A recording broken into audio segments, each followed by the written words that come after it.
Assalamualaikum warahmatullahi wabarakatuh. Selamat pagi semuanya. Salam sejahtera bagi kita semua. Semoga sehat selalu. Di sini, saya akan memperkenalkan diri saya terlebih dahulu. Perkenalkan, nama saya Elsa Winanda Putri. Saya selaku pembuka presentasi di kelompok 6 ini. Baik teman-teman, langsung saja kita mulai ke sesi yang pertama, pembukaan. Marilah kita mengucapkan basmalah bersama-sama. Bismillahirrahmanirrahim. Selanjutnya adalah penyampaian dan penyajian materi kelompok kami yang berjudul Internet dan Aplikasi Web. Saya persilahkan untuk diri saya sendiri yang akan membaca materi pertama, sesuai yang sudah dibagikan dan didiskusikan bersama-sama di kelompok kami. Internet. Internet adalah sekumpulan jaringan komputer atau server yang saling terhubung satu sama lain melalui berbagai macam media, seperti kabel, radio, satelit, dan lain-lain. Namun semuanya dihubungkan oleh suatu protokol standar yang sama yang disebut Transfer Control Protocol atau Internet Protocol. Selanjutnya, sejarah internet. Pada awalnya, internet merupakan sebuah jaringan komputer yang dibentuk oleh Departemen Pertahanan Amerika melalui proyek ARPA yang disebut ARPANET, di mana mereka mendemonstrasikan bagaimana dengan hardware dan software komputer yang berbasis unik, kita bisa melakukan komunikasi dengan jarak yang tidak terhingga melalui saluran telepon. Lalu, pada awal tahun 80-an, seluruh jaringan yang tersangkut dalam proyek ARPANET kemudian diubah menjadi TCP, karena proyeknya sendiri sudah dihentikan dan jaringan ARPANET inilah yang merupakan koneksi utama dari internet. Proyek percobaan tersebut akhirnya dilanjutkan dan dibiayai oleh NSP. Fakta Kemajuan Internet tahun 2012. Pada awal bulan Desember tahun 2011 yang lalu, ada sebuah penelitian yang dilakukan oleh sebuah agensi survei internasional tentang perkembangan teknologi di Indonesia, khususnya dalam hal media sosial, internet, dan perangkat mobile. Secara keseluruhan, laporan tersebut menghasilkan data sebagai berikut. Fakta pertama, perkembangan teknologi di Indonesia menunjukkan pengguna internet di Indonesia sangat tinggi. Fakta kedua, perkembangan teknologi di Indonesia menunjukkan bahwa 61% dari total pengguna internet tersebut online melalui perangkat mobile. Fakta ketiga, memang dari data perkembangan teknologi di Indonesia secara keseluruhan di atas menyebutkan bahwa pengguna internet hanya 17% dari total penduduk Indonesia. Fakta keempat dan yang fakta terakhir. Laporan perkembangan teknologi di Indonesia menyatakan bahwa pengguna internet Indonesia lebih memilih menggunakan media sosial sebagai media komunikasi dibandingkan media lainnya. Selanjutnya, manfaat internet. Internet memungkinkan terjadinya komunikasi yang super cepat antara suatu pihak dengan pihak lainnya tanpa mengenal batasan ruang dan waktu. Kolaborasi yang dimaksudkan di sini adalah suatu proses menyelesaikan suatu pekerjaan secara bersama-sama. Tim.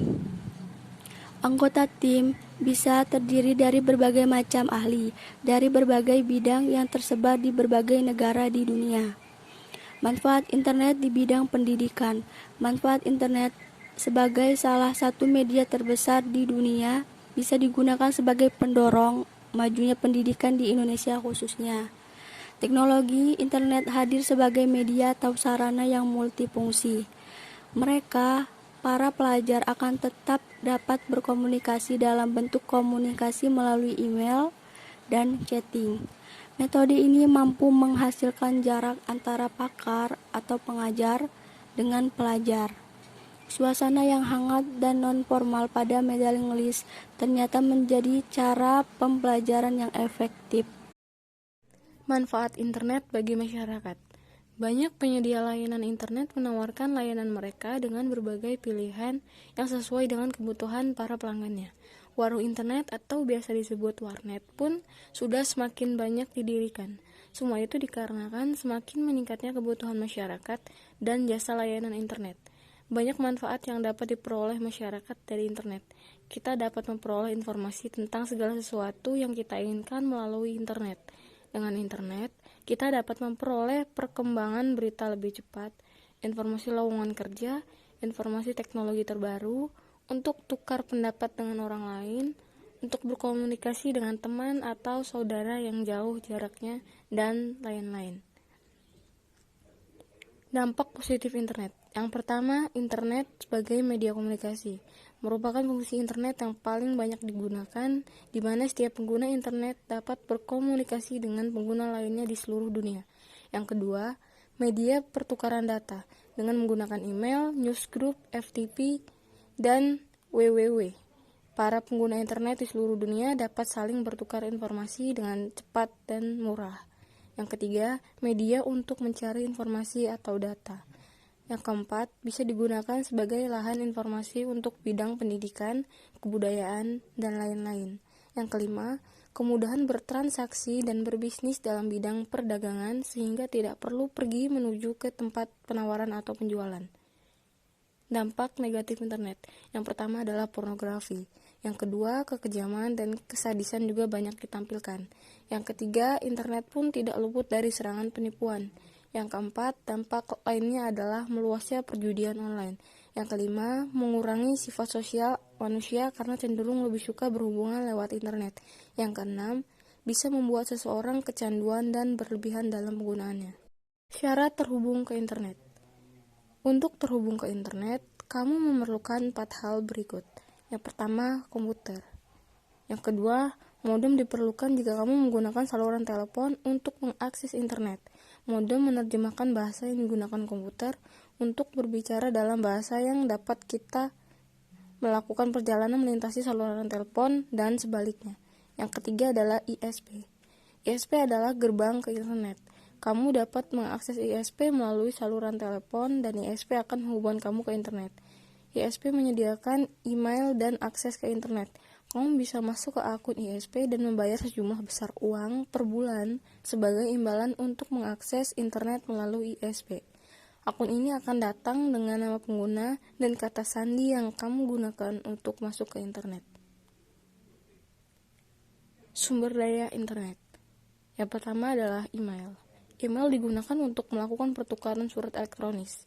Email adalah surat atau pesan elektronik yang dikirimkan dan diterima oleh antar individu atau komputer. Email bekerja seperti mesin penjawab telepon. Saat ini, email tidak hanya berisi teks saja, tapi sudah dilampiri dengan grafik, gambar, foto, dan juga suara, bahkan animasi. Berkirim dan menerima email saat ini sudah menjadi hal yang umum dilakukan orang di internet. Kita bisa berkomunikasi dengan siapa saja di seluruh dunia dengan fasilitas email ini. Berikut adalah contoh email. IRC atau Internet Relay Chat. IRC atau Internet Relay Chat, fasilitas yang memungkinkan pemakai atau user melakukan percakapan dalam bentuk bahasa tertulis secara interaktif. Telnet, fasilitas yang memungkinkan pemakai melakukan koneksi atau login ke suatu sistem komputer. FTP, File Transfer Protocol. FTP adalah layanan internet untuk melakukan transfer file antara komputer kita dengan server internet. Cukup banyak server di internet yang menyediakan layanan ini, sehingga kita bisa mengcopy atau download file-file di server ke komputer kita. Selain itu, kita juga bisa upload file-file di komputer kita ke server di internet. Gopher. Gopher adalah aplikasi perangkat lunak yang tersusun atas untaian menu sistem pencarian dan penemuan kembali.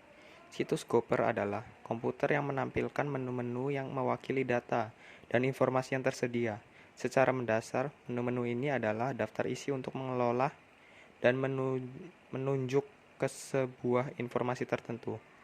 Layanan ini menggunakan FTP untuk pertukaran file dan talent untuk koneksi dengan server tertentu. Sejarah WWW. Tim Berners-Lee bersama Vannevar Bush dan Douglas Engelbart. Saat ini, internet dapat digunakan untuk berbagai kebutuhan. Dia membuat sistem bernama NQuery yang merupakan database pengguna personal dan model software. Tetapi, saat awal kehadirannya, Lee menyadari adanya potensi besar yang dimiliki oleh internet. Tim Berners-Lee bersama dua orang temannya, Vannevar Bush dan Douglas Engelbart, akhirnya mulai merintis konsep World Wide Web. Hal pertama yang dilakukan oleh mereka adalah merancang Hypertext Transfer Protocol atau yang sering kita kenal HTTP. Hingga tahun 1990, Berners-Lee membangun semua alat yang diperlukan agar web bekerja seperti Hypertext Transfer Protocol.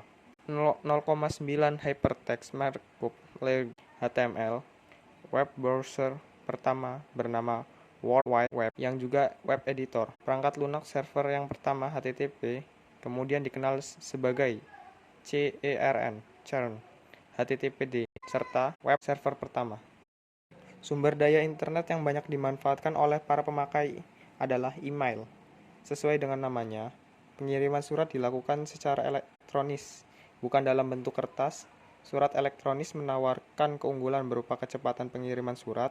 Umumnya, surat sampai ke tujuan hanya dalam waktu beberapa detik.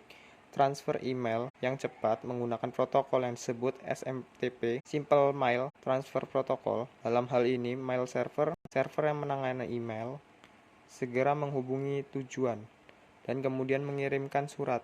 Setiap pengirim atau penerima email memiliki alamat email berbentuk alamat surat elektronik tersebut. Ini adalah contoh-contoh email di mana Najwa user ID, identitas pemakai, ubl.ac.id sebagai nama domain, dan untuk contoh-contoh domain SG untuk negara Singapura, MY untuk negara Malaysia, TH untuk negara Thailand, AU untuk negara Australia. Aplikasi web. Dalam rekayasa perangkat lunak, suatu aplikasi web adalah suatu aplikasi yang diakses menggunakan penjelajah web melalui suatu jaringan seperti internet atau intranet. E-business atau bisnis elektronis adalah penggunaan teknologi internet untuk menghubungkan, memperkuat proses-proses bisnis perdagangan elektronik, commerce atau e-commerce, dan komunikasi serta kolaborasi antar sebuah perusahaan dengan para pelanggan, pemasok, dan mitra kerja. Bisnis elektronis lainnya, sebagai contoh, para pegawai dan konsultan yang terlibat dalam sebuah proyek bisa menggunakan jaringan telekomunikasi, baik menggunakan internet, intranet, atau extranet untuk saling berkomunikasi. Kesimpulan, internet merupakan sebuah revolusi yang merubah ekonomi dan sosial dunia kita. Negara-negara lain berlomba-lomba untuk mengambil keuntungan dari pengadopsian teknologi internet ini. Untuk itu, berbagai penelitian berusaha mengungkapkan faktor-faktor yang bisa mempercepat pengadopsian internet. Kami berusaha merangkum penelitian yang telah dilakukan dalam perkembangan internet dan juga menjelaskan kondisi perkembangan internet di negara-negara di dunia. Aplikasi internet merupakan suatu jenis aplikasi yang menerapkan arsitektur sistem terdistribusi dengan menggunakan internet sebagai media komunikasi antar komponennya. Sedangkan aplikasi berbasis web aplikasi yang dijalankan melalui browser dengan hanya melakukan sekali install pada web server dan dapat diakses dimanapun selama terdapat koneksi internet. Aplikasi berbasis internet menggunakan protokol aplikasi yang sudah ada atau mendefinisikan protokol sendiri. Aplikasi berbasis internet di sisi server berkomunikasi langsung dengan klien, dan aplikasi di sisi klien dapat berupa aplikasi yang berdiri sendiri atau ditempelkan dalam aplikasi lain. Sedangkan aplikasi berbasis web menggunakan protokol HTTP. Aplikasi berbasis web di sisi server berkomunikasi dengan klien melalui web server, dan aplikasi di sisi klien umumnya berupa web browser. Sekian dan terima kasih.